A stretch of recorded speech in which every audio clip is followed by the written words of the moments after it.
ही माझी 12वी board एक्झामची marksheet आहे. मग जर पर्सेंटेज बघाल तर मला 12वीला किती होते, 94% मिळाले होते. आता तुम्ही म्हणाल की 94%मध्ये जर मॅथ्समध्ये बघाल 99 मार्क्स होते, बायोलॉजीला 100 मार्क्स होते, फिजिक्सला 87 होते, केमिस्ट्रीला 92 मार्क्स होते. मग इतके मार्क्स किंवा असं म्हणाल की फक्त बोर्ड एक्झामचा अभ्यास केला होता. CETमध्ये 99.07% होते. आता बोर्ड एक्झाममध्ये आणि CETमध्ये फक्त आणि फक्त सेल्फ स्टडी करून इतके मार्क्स मी मिळवले होते. ना कुठलेही कोचिंग क्लासेस लावले होते, ना कोणताही क्रॅश कोर्स घेतला होता, ना कोणतीही पेड बॅच मी घेतली होती, फक्त सेल्फ स्टडी. मग फक्त सेल्फ स्टडी करून कसे तुम्हाला बोर्ड एक्झाममध्ये 95% मार्क्स मिळवता येतील आणि CET एक्झाममध्ये सुद्धा एक चांगला स्कोअर करता येतील ना, हे मी आजच्या या व्हिडिओमध्ये सांगणार आहे. तर सगळ्यांना नमस्कार, मी संदीप मेलके. एक गोष्ट लक्षात ठेवा, आता जसा तुमचा 11वीच्या तर एक्झाम्स वगैरे संपले ना, पहिली प्रायोरिटी आहे लवकरात लवकर 12वीचा अभ्यास सुरू करणं. कारण का मी आत्ता जे तुम्हाला टाईम टेबल देतोय ना, ते 1 मे पासून पूर्ण तुम्हाला टाईम टेबल देतोय. कोणता चॅप्टर कधी कव्हर करायचे, कसे कव्हर करायचे, तुमच्या एक्झाम्सला कसं टॅकल करायचं आहे आणि फक्त बोर्ड एक्झाम नाही तर CETचा अभ्याससुद्धा पॅरलली कसा करायचा आहे, हे सगळं मी आजच्या या व्हिडिओमध्ये सांगितले. त्यामुळे ज्या स्टेप्स देतोय ते काळजीपूर्वक बघा. आणि सगळ्यांना एक विनंती काय आहे, तर डिस्क्रिप्शन बॉक्समध्ये मी आमचे व्हॉट्सॲप ग्रुप, इंस्टाचं पेजची सुद्धा लिंक दिली आहे आणि ॲपची सुद्धा लिंक दिली आहे. डाउनलोड करा, कारण का सगळा कंटेंट जो आहे म्हणजे 12वी तुमच्या बोर्ड HSC 2027 त्याचसोबत तुमच्या MST CET 2027चा कंटेंट, सगळे नोटिफिकेशन त्याच ग्रुप्सवरती सेंड करण्यात येतील. तर सगळ्यांनी त्या ग्रुप्सला नक्की जॉईन करा आणि चॅनलला नक्की ना सबस्क्राईब करा, कारण का येणाऱ्या काळात सगळा कंटेंट ना येथेच अवेलेबल होईल. तर सुरुवात करूया आजच्या या नवीन व्हिडिओला.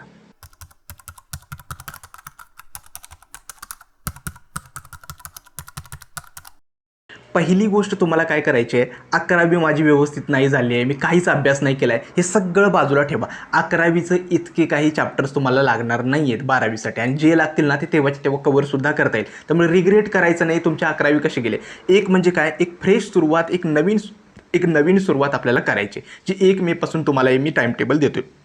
आता आपलं बोर्ड एक्झाममध्ये टाईम टेबल पर्सेंटेजचं टार्गेट किती आहे, तर 95% आपल्याला घ्यायचं आहे. ठीक आहे. मग 95% जर आपल्याला मिळवायचं असेल तर सगळ्यात जास्त गरजेची काय, सिलेबस लवकरात लवकर कव्हर करणं. आता सिलेबस असा म्हणत नाही की मी एका महिन्यात तुम्ही 4 चॅप्टर्स कव्हर करा, एका सब्जेक्टचे 5 चॅप्टर्स कव्हर, छोटे छोटे टार्गेट्स देतोय. ठीक आहे. आत्तापासून तेवढे जरी कव्हर केलेत ना, तरीसुद्धा तुमच्या बोर्ड एक्झामपर्यंत म्हणजे HSC 2027पर्यंत तुमचा 100% सिलेबस पण कव्हर होईल आणि CETची सुद्धा व्यवस्थित MCQची प्रॅक्टिस होईल. कसा करायचा आहे, एक म्हणजे आपल्या फिजिक्सला 16 चॅप्टर्स आहेत, केमिस्ट्रीला 16 आहेत, मॅथमॅटिक्सला 15 आहेत, बायोलॉजीला 15 चॅप्टर्स आहेत. मग चॅप्टर कसे कव्हर करायचे, पुढच्या 9 महिन्यांचा जर प्लॅन बघाल तर मे महिन्यापासून ते जानेवारी महिन्यापर्यंत. आता जानेवारीमध्ये आपल्याला एकतर आपली प्रॅक्टिकल एक्झाम्स असणार आहे. ठीक आहे. त्यामुळे इथं काही आपले चॅप्टर्स कव्हर होऊ शकणार नाहीत आणि तिथं आपल्याला रिव्हिजन वगैरे करायचं आहे आणि मे बी तुमचा CETचा पहिला अटेम्प्ट ना जानेवारीमध्येच असणार आहे. मग आता तुम्हाला काय करायचं आहे, प्रत्येक महिन्याला म्हणजे असं समजा मे महिना घेतला यावेळेचा,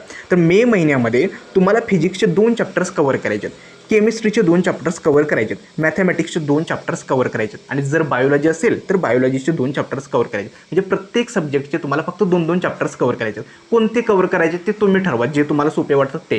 मी सजेस्ट काय करेल, सुरुवातीचे हे जे 3 ते 4 महिने आहेत म्हणजे मे ते ऑगस्टपर्यंत जेवढे हाय वेटेज चॅप्टर्स आहेत ना प्रत्येक सब्जेक्टचे, ते कव्हर करा, कारण का पुढे जाऊन त्याचा तुम्हाला फायदा होईल.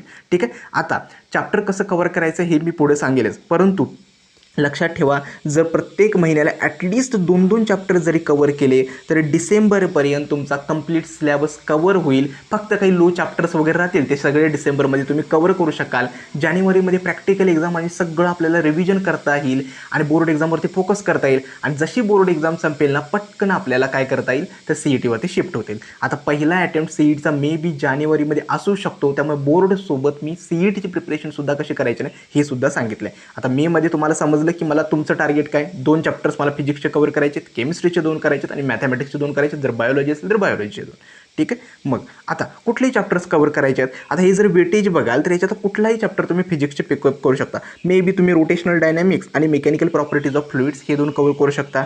केमिस्ट्रीचे बघाल तर केमिस्ट्रीला मी सोल्युशन्स आणि सॉलिड स्टेट हे 2 कव्हर करू शकता.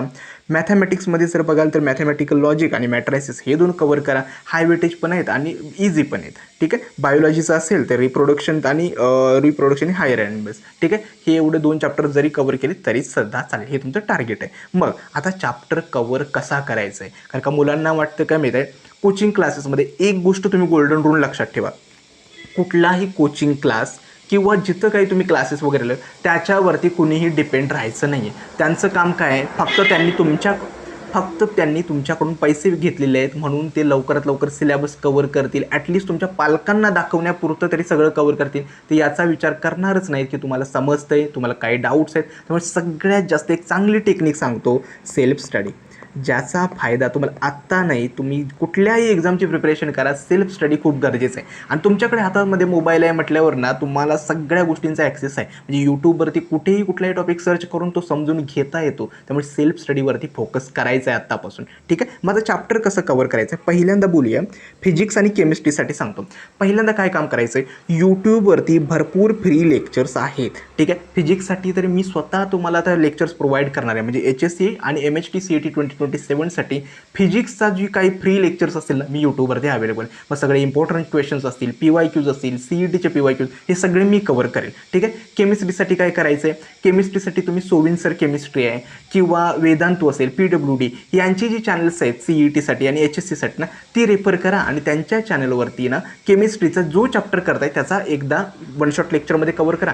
किंवा काही क्लासेसमध्ये जर तुमचं झालं असेल तर पहिल्यांदा त्या चॅप्टरची थिअरी कवर करा. आणि थिअरी कवर करताना काय करायचं आहे, सगळ्या मुलांनी त्यांचे एकतर हँड रिटन नोट्स बनवायचे. स्वतःचे नोट्स स्वतः बनवा, कारण का याचा फायदा तुम्हाला होईल. नंतर काय होतं, बोर्ड एक्झाममध्ये सगळी मुलं मागेत फिरतात, तुमचे नोट्स द्या सर, तुमचे नोट्स प्रोव्हाइड करा वगैरे वगैरे. नोट्स स्वतःचे स्वतः बनवा, हँड रिटन नोट्स, याची काळजी घ्या. त्यामुळे यूट्यूबवरून जे फ्री लेक्चर्स आहेत किंवा व्हिडिओज आहेत त्याच्यावरून पहिल्यांदा सगळ्या तुमचा तो चॅप्टर कवर करायचा आहे. चॅप्टर समजून घ्या, डिटेलमध्ये समजून घ्या, कारण का CET क्वेश्चन्समध्ये त्याची गरज लागणार आहे. सोबतच त्या काय करायचं, हँड रिटन नोट्स बनवायचे. ठीक आहे, जसं ते संपेल, चॅप्टर संपल्यानंतर त्या चॅप्टरची फॉर्म्युला शीट एक बनवायची आणि ती आपल्या स्टडी टेबलसमोर चिकटवायची. एका पेजवरती चॅप्टरचे सगळे फॉर्म्युलाज लिहून काढायचे आणि ते आपल्या टेबलसमोर चिकटवायचे, आपल्याला रिव्हिजनसाठी गरजेचे.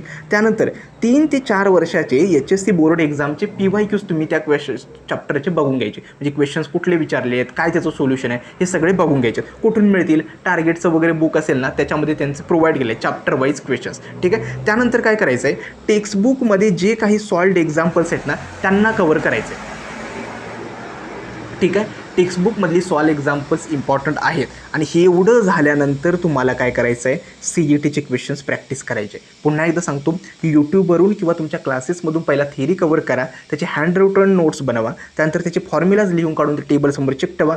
3 ते 4 वर्षाचे HSCचे बोर्ड एक्झामचे पहिल्यांदा PYQs बघून घ्या, त्यानंतर टेक्स्टबुकमधले सॉल्व्ड न्यूमरिकल्स सॉल्व करा आणि त्यानंतर CETचे क्वेश्चन्स बघा. आता मी जसं सांगितलं की समजा PCM ग्रुप आहे तर तुम्हाला 6 चॅप्टर PCMचे कवर करायचे. प्रत्येक चॅप्टरला महिन्याला नाही म्हटली तरी ना 5 दिवस तुम्हाला मिळतात. 5 दिवसामध्ये जर केलं तर एक चॅप्टर कवर होऊच शकतो ना, इतकं काही डिफिकल्ट नाही आहे. काही मुलं तर 2-2, 3-3 चॅप्टर पण कवर करून. सेम आहे मॅथमॅटिक्सला सुद्धा काय करायचं, यूट्यूबवरून लेक्चर बघायचे, क्लास व्हिडिओमधून त्याच्यानंतर फॉर्म्युलाज लिहून काढायचे आहेत.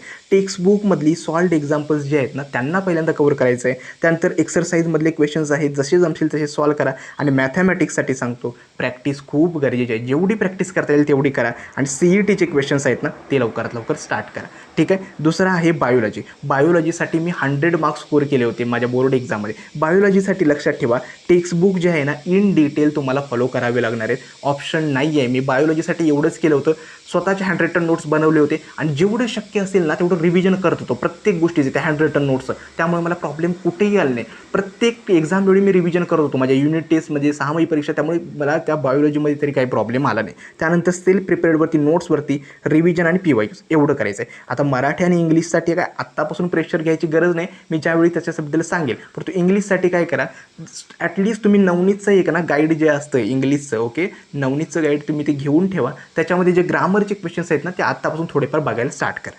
ठीक आहे, आता शेवटच्या 1-2 टिप्स तुम्हाला सांगणार आहे. एक म्हणजे रिव्हिजन आणि दुसरा आहे पाठांतर. ठीक आहे, या 2 गोष्टी आहेत ना बोर्ड एक्झामसाठी खूप गरजेचे आहेत. मी जर 94% मिळवले होते ते फक्त या 2 गोष्टींवरती. रिव्हिजन आणि पाठांतर जर चांगलं असेल तर तुमच्या बोर्ड एक्झाममध्ये तुमचा स्कोर बेस्ट येऊ शकतो. आणि CBTसाठी सुद्धा रिव्हिजन कसं करायचं आहे, मी काय केला होता, 147 नावाचा एक रूल असतो. म्हणजेच काय, समजा पहिल्या दिवशी मी रोटेशनल डायनॅमिक्स हा चॅप्टर कवर केला. ठीक आहे. ठीक त्या चॅप्टर कवर केल्यानंतर 4थ्या दिवशी तू रोटेशनल डायनॅमिक्स एकदा रिवाईज करायचा. ठीक आहे. आणि त्यानंतर 7व्या दिवशी तू एकदा चॅप्टर रोटेशनल डायनॅमिक्स रिवाईज करायचा. म्हणजेच काय, त्या चॅप्टरचा एक मॅक्सिमम पार्ट तुमच्या डोक्यामध्ये राहतो, ती मेमरी साठवून राहते. तुम्ही हा एक रूल ना तुम्ही फॉलो करू शकता. ठीक आहे. पाठांतर म्हणजे काय, डेरिवेशन्स असतील किंवा काही काही न्यूमरिकल्स, काही काही क्वेश्चन्स असतील, ज्या डेफिनेशन्स असतील त्या तुम्हाला पाठ करण्याशिवाय पर्यायच नाही आहे बोर्ड. त्यामुळे त्या पाठांतर करा. काही नाही, आपण ज्या नोट्स बनवल्यात ना त्या एकदा लिहितानाच आपल्याला थोडं थोडं पाठ होऊन जातं. कीवर्ड्स लक्षात ठेवा. कीवर्ड्स लक्षात ठेवले ना तर ते इतकं डिफिकल्ट काही जाणार नाही. ठीक आहे. आणि आपलं मेन अल्टिमेट जे टार्गेट आहे CETचे 2ही अटेम्प्ट्स. ठीक आहे. आता याच्याबद्दल ना मी एक सेपरेट व्हिडिओ बनवतो, CETची आणि बोर्ड एक्झामची प्रिपरेशन कशी करायची. मात्र एवढं लक्षात ठेवा, एखादा चॅप्टर तुम्ही बोर्ड एक्झामसाठी प्रिपेअर करताय, तो चॅप्टर कवर केल्यानंतर पटकन त्या चॅप्टरचे पहिल्यांदा काय करायचे, CETचे ना लास्ट 4 to 5 इयर्सचे PYQ सॉल्व करायचे. आणि जर तुम्हाला एक्स्ट्रा क्वेश्चन्स हवे असेल तर एखादं रेफरन्स बुक यूज करा. मार्वल असेल किंवा मार्वेलचे असेल ती बेस्ट आहेत. ओके. किंवा PLPN पब्लिकेशनचं एक बुक येतं, ती जरी रेफर केलीत ना तरीसुद्धा चालेल. एवढं केलं ना तर CETसाठी सुद्धा एक 99% नक्की मिळू शकतात. आय होप तुम्हाला बोर्ड एक्झामचा अभ्यास कसा करायचा आहे आणि 1 मेपासून जे तुम्हाला मी आता टार्गेट्स दिले आहेत ते करायला स्टार्ट करा. लवकरात लवकर जास्तीत जास्त कंटेंट मी सुद्धा प्रोव्हाइड करतो आणि लेक्चरसुद्धा स्टार्ट करतो. ठीक आहे. आजचा हा व्हिडिओ कसा वाटला हे देखील मला कमेंट सेक्शनमध्ये सांगा. डिस्क्रिप्शन बॉक्समध्ये व्हॉट्सॲप ग्रुपची आणि ॲपची लिंकसुद्धा दिली आहे, नक्की जॉईन करा. आजचा हा व्हिडिओ मी इथेच थांबवतो. धन्यवाद.